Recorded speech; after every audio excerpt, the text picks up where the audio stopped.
Knock, knock.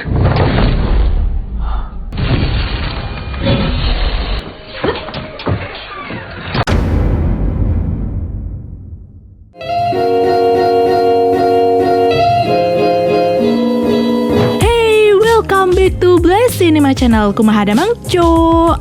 Nah, persembahan spesial untuk anda semua. Today saya rasa akan merekap sebuah film baru yang berjudul The Portable Door. Dibintangi oleh talent berbakat dengan akting yang sangat luar biasa, yaitu seperti Patrick Gibson dan bintang papan atas lainnya.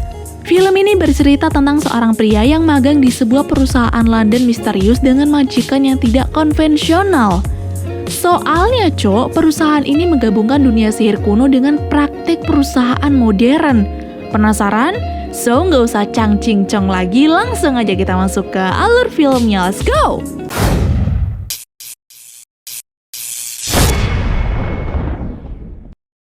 Film ini akan berfokus kepada Paul Carpenter, seorang pria pengangguran dengan kehidupannya yang cukup berantakan. Karena tidak mau menjadi beban negara terus-menerus, Paul pun berusaha untuk mencari pekerjaan. Beberapa hari yang lalu, dirinya sudah mengirim surat lamaran kerja. Jadi di hari itu, dirinya tinggal datang ke tempat dia melamar untuk mengikuti interview.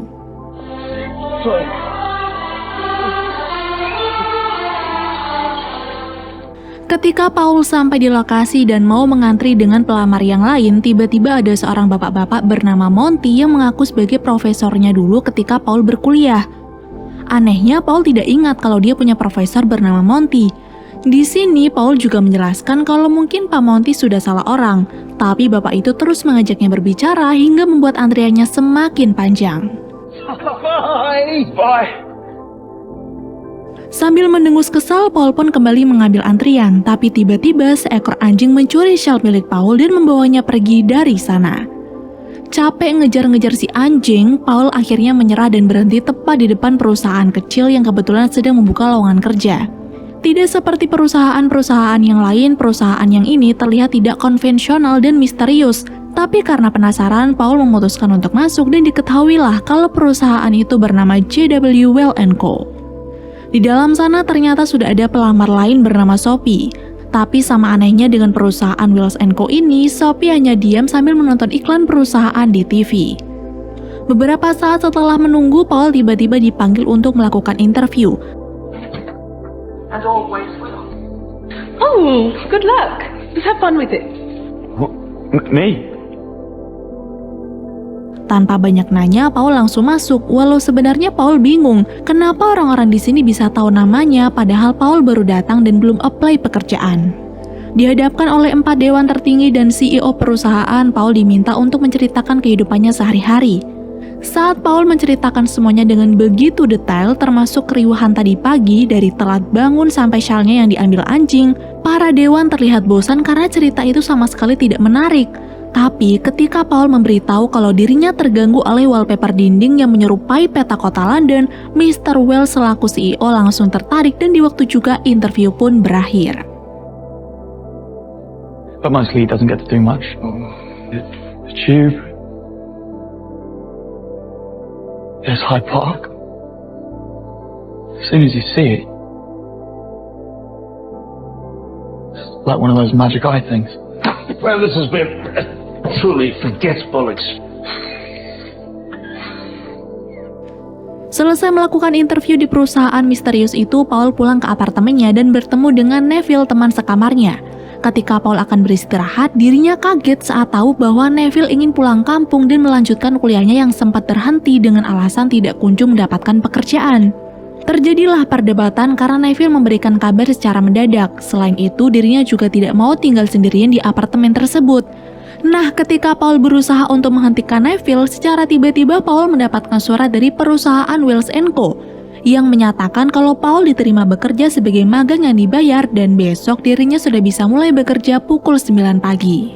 Walaupun agak bingung bagaimana perusahaan itu mengetahui tempat tinggalnya, tapi karena itu bukan sesuatu hal yang penting, Paul tetap merasa senang dan bersemangat untuk memulai aktivitasnya sebagai seorang pekerja kantoran. Pada keesokan harinya, Paul pun berangkat menggunakan bis menuju kantor Wells & Co yang sesungguhnya. Berbeda dari kantor cabang yang kemarin dikunjungi Paul, kantor pusat ini jauh lebih besar dengan interior yang sangat indah.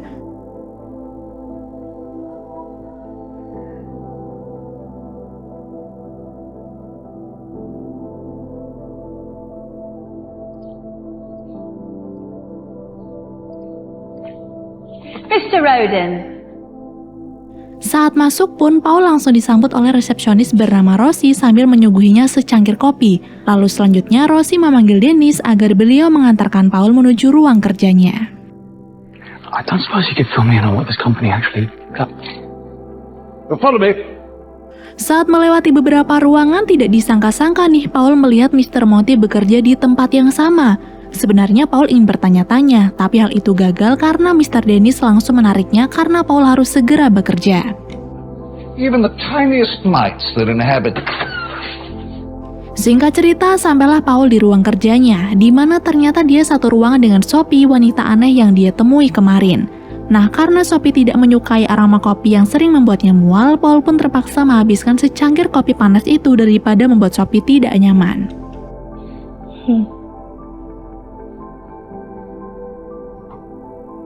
Sambil menunggu atasan memberi mereka pekerjaan, Paul berusaha mengajak Sophie untuk mengobrol. Tapi di tengah obrolan itu, tiba-tiba Paul terkejut karena melihat ada anak naga yang berkeliaran di dalam ruang kerjanya.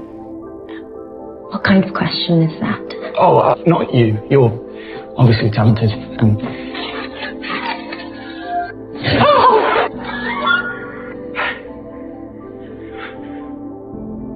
Anehnya Sophie tidak melihat naga tersebut dan hanya menatap Paul dengan bingung.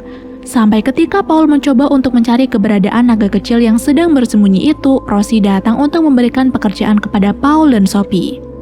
Pekerjaan mereka di sini adalah melingkari tempat yang berada di peta, di mana tempat itu terdapat bauksit atau sejenis mineral bahan dasar pembuatan aluminium. Sonny, outside. Namun setelah begitu lamanya mereka mencari, ternyata tidak ada satupun lokasi bauksit yang mereka temukan, sampai akhirnya waktu istirahat pun tiba.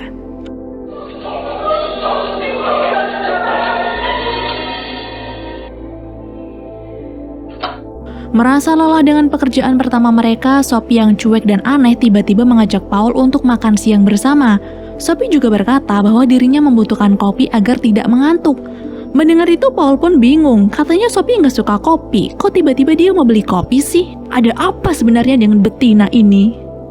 Sayangnya belum sempat Sophie memberitahu kenapa dirinya bisa pelin-pelan seperti itu, salah satu dewan yang bernama Judy tiba-tiba memberikan pekerjaan dadakan, di mana Sophie disuruh untuk mempertemukan Delia, seorang perempuan yang sedang sibuk membaca buku itu dengan lelaki pilihan orang tuanya dengan cara senatural mungkin.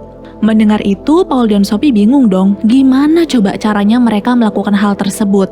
Tapi ketika Judy duduk di hadapan Delia, Sophie secara ajaib langsung memfokuskan dirinya, ikut membaca buku milik Delia itu dari jauh hingga menemukan kata water, hingga inilah yang terjadi.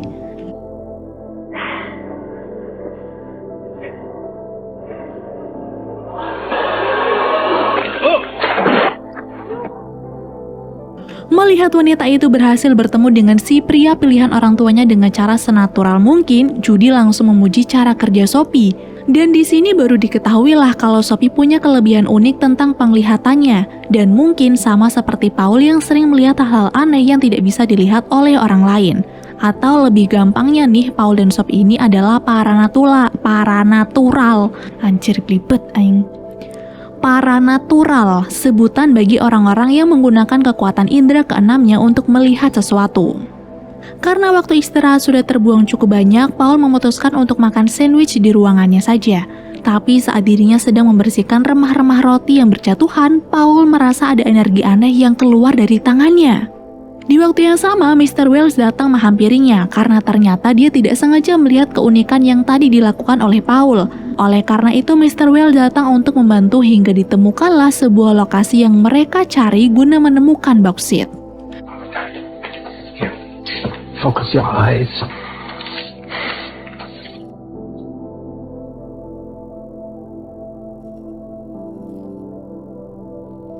Come with me. Setelah menemukan satu lokasi, Mr. Wells selanjutnya mengajak Paul ke ruangannya untuk membicarakan sesuatu. Disaksikan juga oleh Dennis, Mr. Wells memuji kemampuan unik Paul, dan pasti orang tuanya Paul sangat bangga dan dia berharap perusahaannya akan berkembang lebih baik lagi. Sayangnya ucapan itu langsung dibantah oleh Dennis yang entah dari mana dia tahu kalau sebenarnya Paul itu tidak pernah merasakan kehangatan dalam keluarga. Sebab saat Paul berusia 6 tahun, dia pernah hilang di pasar malam gara-gara sang ayah. Selain itu, ibunya juga tukang selingkuh yang handal. Tersinggung dengan ucapan Dennis, Paul hampir saja marah, tapi Mr. Wells langsung menenangkannya dengan berkata bahwa bukan orang tua Paul saja yang buruk. Dennis dan dirinya juga mengalami hal yang sama. Bahkan ayah Mr. Wells selaku pendiri perusahaan Wells & Co ini adalah sosok yang egomaniak atau suka sekali mengendalikan. Dan satu perlakuan jahat yang pernah ayahnya lakukan dulu waktu Mr. Wells berusia 12 tahun, yaitu ketika sang ayah menyuruhnya menulis kontrak di mana Mr. Wells tidak boleh mengkhianati ayahnya. Dan jika kontrak itu dilanggar, maka jiwa Mr. Wells akan menjadi milik ayahnya. Karena hidupnya sama seperti Paul, yaitu sama-sama direndahkan, Mr. Wells memberikan seluruh kepercayaannya kepada Paul untuk melakukan sebuah misi rahasia. Pada misi itu, Paul diminta untuk mencarikan barang berharga milik Mr. Wells yang telah menghilang. Dia berkata bahwa barang ini adalah pintu portable yang memiliki kekuatan luar biasa. Tapi karena pintu tersebut suka sekali menyamar alias tidak bisa dilihat menggunakan penglihatan normal, Mr. Wells pun menyuruh Paul untuk menggunakan kemampuannya. And Paul? Tidak ingin membuang-buang waktu, Paul langsung meraba-raba setiap dinding untuk mencari keberadaan pintu itu. Tapi beberapa saat kemudian, dewan lain bernama Ningke datang menghampirinya. Ternyata Ningke datang untuk bertanya-tanya banyak hal, tapi bukannya menjawab, Paul malah fokus ke rambut Ningke yang bergerak-gerak seperti ular. Anehnya, Ningke tidak menyadari itu hingga akhirnya dia pergi untuk kembali bekerja. To get with Mr. Wells. No, this... Not really. No. Maybe you'll prove me wrong. Di malam harinya saat Paul sedang tidur, entah mimpi atau bukan, tiba-tiba saja salah satu dewan perusahaan yaitu Casimir datang ke kamarnya. Ternyata dia datang untuk bertanya pekerjaan apa yang sudah Mr. Wells berikan kepada Paul. Kenapa Mr. Wells begitu mempercayai Paul padahal Paul masih karyawan baru? Awalnya Paul tidak mau menjawab mengingat misi ini sangat rahasia dan tidak boleh diketahui oleh siapapun. Tapi saat Casimir membuat kaki dan telinganya membesar menggunakan kemampuan sihirnya, Paul pun terpaksa memberitahu Casimir bahwa dia sedang mencari pintu portable Mr. Wells yang sudah menghilang. Portable door. Pada keesokan harinya, Paul kembali mencari pintu portable itu. Jika kemarin dia tidak menemukan petunjuk apapun, hari ini secara tiba-tiba Paul mendapatkan petunjuk dari isi staples yang berceceran membentuk sebuah tulisan bank orang mati. Karena tanda panahnya mengarah ke ruang bawah tanah, Paul pun memberanikan dirinya untuk turun. Lalu menggunakan tangannya, Paul berhasil merasakan ada energi lain sekaligus menemukan sebuah ruangan yang hanya goblinlah yang boleh masuk. Saat pintu itu terbuka dengan sendirinya, Paul langsung masuk, tapi di sana dia hanya menemukan tumpukan barang-barang kantor. Sayangnya belum sempat Paul memeriksa lebih jauh, tiba-tiba Dennis datang dan menyuruhnya untuk keluar karena ruangan ini tidak boleh dimasuki oleh sembarang orang. Rose. I think I get that. Disembowel. Di sisi lain, baru saja Sophie sampai di kantor, dia sudah mendapatkan pemandangan aneh di mana Rosie menjilati sebuah staples. Tapi karena itu bukanlah hal yang penting, Sophie meminta Rosie untuk memanggilkan Judy yang akan memberikan pekerjaan untuknya. Di perjalanan, Sophie yang penasaran mulai bertanya nih, sebenarnya siapa yang melemparkan gulungan kepada Judy dari dalam gorong-gorong? Dan Judy menjawab bahwa itu adalah Goblin. Jadi perusahaan Wells & Co ini sudah berabad-abad bekerja sama dengan Goblin agar pekerjaan mereka menjadi lebih mudah. Lalu pada pekerjaan keduanya, Sophie diminta untuk menempelkan sebuah poster di dinding sebuah toko. Judy berkata berkat poster ini nanti dua saudara yang sudah lama tidak berjumpa akan bertemu kembali. Gagal mendapatkan petunjuk dari ruang bawah tanah, Paul bergegas kembali ke ruangannya. Tapi saat sampai di sana, dia malah mendapati Sophie dan Dennis sedang berdebat. Ternyata alasannya adalah gara-gara Sophie berniat untuk mengundurkan diri dari perusahaan, padahal di sini Sophie sudah tanda tangan kontrak. Sophie memberitahu Paul bahwa dirinya ingin pergi dari perusahaan Wells & Co ini gara-gara dirinya merasa telah banyak berubah. Contohnya saja ketika dirinya tiba-tiba ingin makan kayu manis, padahal faktanya Sophie sangat tidak menyukai kayu manis. Alhasil sampainya di bar, Sophie pun langsung memuntahkan kayu manis itu. Namun untungnya dari kejadian tersebut, kini Paul dan Sophie malah semakin dekat karena keduanya saling bertukar cerita.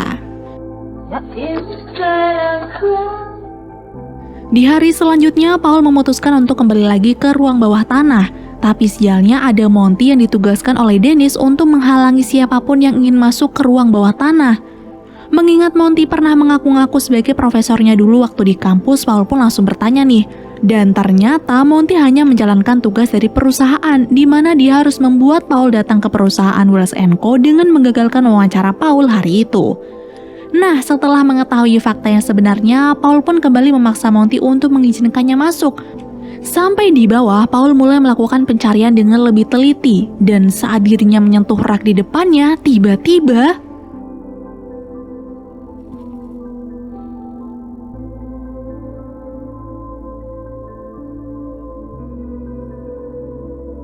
kini Paul pun berada di sebuah ruangan penuh dengan benda-benda antik dan aneh. Staples milik Rosie juga berada di tempat tersebut.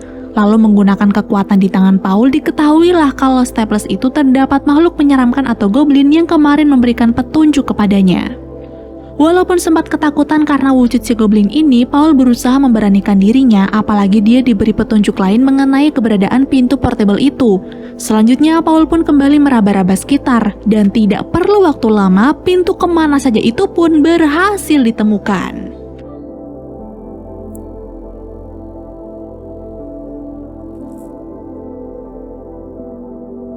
Pintu itu kemudian terbuka dan memperlihatkan ruangan lain. Lalu saat ditutup, pintu itu menghilang dan berubah menjadi sebuah handuk.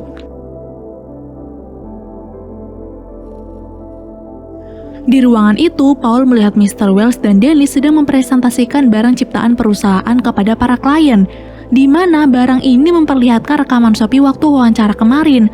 Pada wawancara itu, para dewan menanyai beberapa hal yang tidak disukai oleh Sophie, seperti kopi, kayu manis, dan yang lainnya.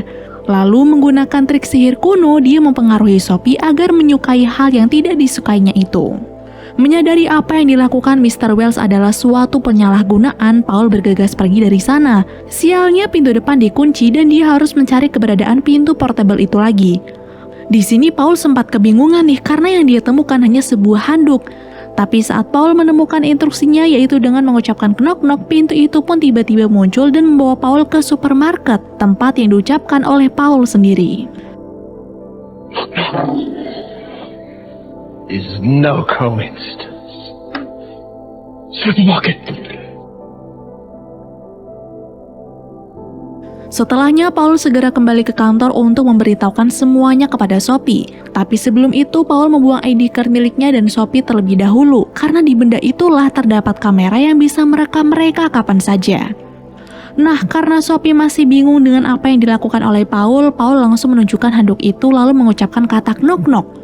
Lalu untuk meyakinkan Sophie bahwa pintu itu bisa membawa mereka kemanapun, Paul kembali mengucapkan kata supermarket. Tapi yang terjadi, dia malah masuk ke ruangan aneh yang penuh dengan lampu. No. Akhirnya percobaan kedua ini berhasil. Lalu karena baru pertama kali melihat hal ajaib ini, Sophie langsung memanfaatkannya untuk pergi ke berbagai tempat di seluruh dunia guna menghilangkan penatnya selama ini.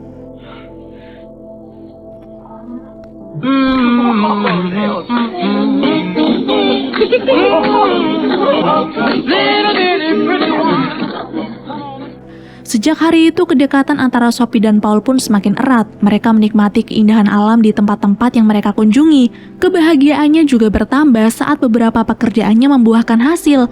Contohnya, saat dua saudara yang sudah lama terpisah bertemu kembali berkat poster yang sudah ditempelkannya.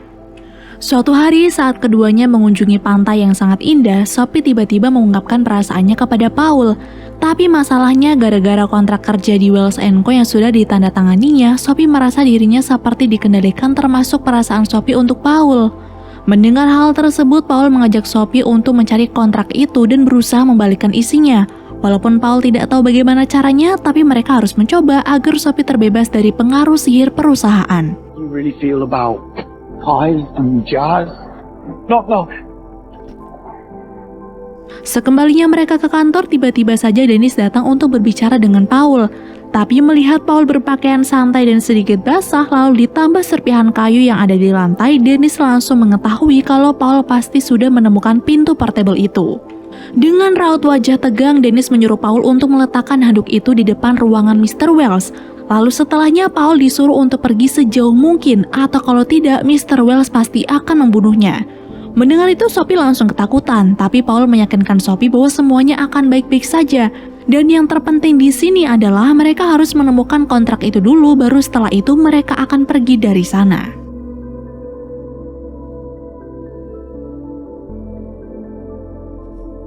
Singkat cerita, saat malam tiba dan kantor sudah tutup, Paul dan Sophie menyelirap masuk menggunakan pintu portable. Rencananya mereka ingin pergi ke ruangan Mr. Wells, tapi pintu itu malah membawa mereka ke ruangan percetakan. Namun tidak disangka-sangka nih Cok, di tempat itu akhirnya Sophie mengetahui bahwa kertas-kertas yang dicetak adalah sebuah kontrak kerja. Cuman masalahnya setiap surat berbeda-beda, dan Sophie tidak tahu mana surat yang telah ditandatanganinya waktu itu. Ketika mereka masih berusaha mencari-cari, tiba-tiba ada sesuatu yang mencurigakan di tempat tersebut. Bahkan ada ruangan yang tiba-tiba terbakar. Maka dari itu, karena situasi sudah tidak aman, Paul langsung membuka pintu portable dan mengucapkan ruangan Mr. Wells. Namun lagi-lagi Cok, bukannya tiba di lokasi yang diucapkan, pintu itu malah membawa mereka ke ruangan lain di mana ada simbol bertuliskan bank orang mati di bagian lantai. Setelah diamati, ternyata simbol itu juga terdapat pada surat kontrak yang tadi Sophie ambil. Dan kalian nyaho arti dari simbol itu? Artinya adalah siapapun yang setuju dan menandatanganinya, maka seluruh jiwa, hasrat, naluri, dan kebutuhan sudah diserahkan kepada perusahaan Wells & Co. Anjir, ternyata ada yang lebih parah dari siap bekerja di bawah tekanan. Lalu setelah mengetahui fakta itu, Paul pun segera mengajak Sophie untuk keluar dari sana. Tapi saat keduanya sedang mencari jalan keluar, mereka malah bertemu dengan sekumpulan goblin. Namun bukannya selamat, mereka malah bertemu dengan pemimpin goblin yang tak lain adalah Dennis.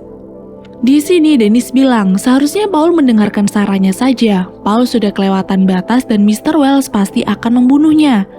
Nah, di saat yang bersamaan, Mr. Wells datang dan menyuruh Dennis dan kaumnya untuk mundur. Merasa dirinya tidak pernah dihargai dan kaumnya selalu dieksploitasi untuk keuntungan perusahaan, Dennis mencoba menantang. Tapi yang terjadi, Mr. Wells malah merubah sebagian goblin menjadi alat-alat kantor. Ketika perdebatan itu terjadi, Paul dan Sophie diam-diam membuka pintu portable. Tapi sayangnya saat mereka masuk, pintu itu berhasil ditutup oleh Mr. Wells, di mana siapa yang menutupnya lebih dulu, maka pintu tersebut akan menjadi miliknya. Kini Paul dan Sophie kembali lagi ke ruangan yang banyak lampunya. Ternyata ruangan itu bernama Nether, ruangan penuh pintu alias penjara bagi para penyihir, dan salah satu penyihir yang terjebak di ruangan tersebut adalah John, ayah dari Mr. Wells. Karena Paul mengenalnya sebagai orang yang mengambil jiwa anaknya sendiri, John pun akhirnya menjelaskan cerita yang sebenarnya. Di mana bukan dirinya yang jahat, melainkan Mr. Wells sendiri. Maka dari itu, agar Mr. Wells tidak melakukan kejahatannya lagi, John butuh jaminan, yaitu dengan menyerahkan jiwa. Nah, setelah mengetahui itu, Paul pun meminta John untuk mengendalikan Mr. Wells agar mereka bisa keluar dari sana. Tapi ternyata Cok, tidak semudah yang difikirkan untuk bisa mengendalikan jiwa seseorang. Karena John berkata jika ingin mengendalikan jiwa seseorang, maka surat kontrak yang sudah ditandatangani itu harus diserahkan lebih dulu kepada bank orang mati. Mendengar hal tersebut, Paul pun mulai mencari pintu keluarnya, sedangkan Sophie hanya duduk pasrah karena merasa hal ini akan sia-sia saja. Di situ Sophie juga mengetahui kalau dulu Mr. Wells menjebak ayahnya sendiri dengan cara mengecok John menggunakan naga kecil, naga yang sama seperti yang pernah dilihat oleh Paul. Setelah berkali-kali membuka pintu tapi hanya berputar-putar di ruangan itu saja, tiba-tiba Paul merasakan ada energi yang beda dari salah satu pintu. Lebih tepatnya Cok, Paul ini telah menggunakan kekuatannya hingga ditemukanlah jalan keluar untuk mereka. Not possible.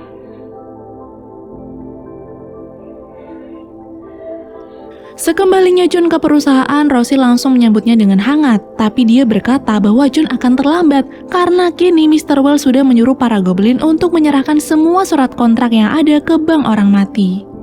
Tidak mau diam saja, John menyuruh Sophie dan Paul untuk pergi ke bank orang mati dan menyerahkan surat kontrak milik Mr. Wells. Di sisi yang lain, Rosie diperintah untuk memanggil suaminya, sedangkan John sendiri akan berhadapan dengan Mr. Wells. Sialnya saat mereka tiba di ruang bawah tanah, Mr. Wells berhasil mempergoki ketiganya hingga pertarungan sihir pun terjadi. Come on. You heard Mr. Wells.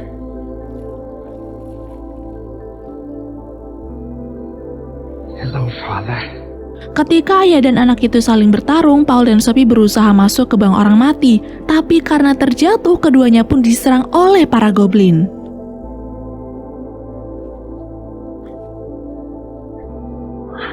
I'll be extremely. Get off that. Get off. Dalam keadaan terdesak, Sophie berusaha mengirim telepati kepada Jody dan meminta pertolongan. Beberapa saat kemudian, Rosie datang sambil membawa staples besarnya, yang ternyata benda itu adalah suaminya sendiri bernama Arthur yang telah dikutuk oleh Mr. Wells.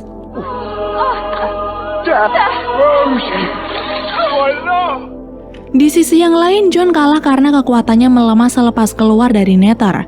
Alhasil dirinya langsung disandra oleh Mr. Wells, begitu juga dengan Sophie agar Paul mau menyerahkan surat kontrak itu.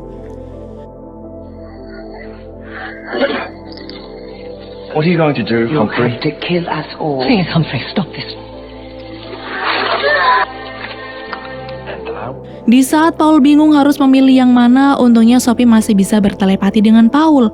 Di sini Sophie berkata bahwa Paul sudah berdiri di atas bank orang mati dan Paul tinggal membuat pintunya sendiri agar dia bisa masuk ke sana. Mendengar telepati Sophie, Paul pun langsung mengambil pintu menggunakan kekuatannya. Pintu yang cuma dirinya sendiri yang bisa melihat, lalu dengan berat hati meninggalkan Sophie untuk masuk ke sana.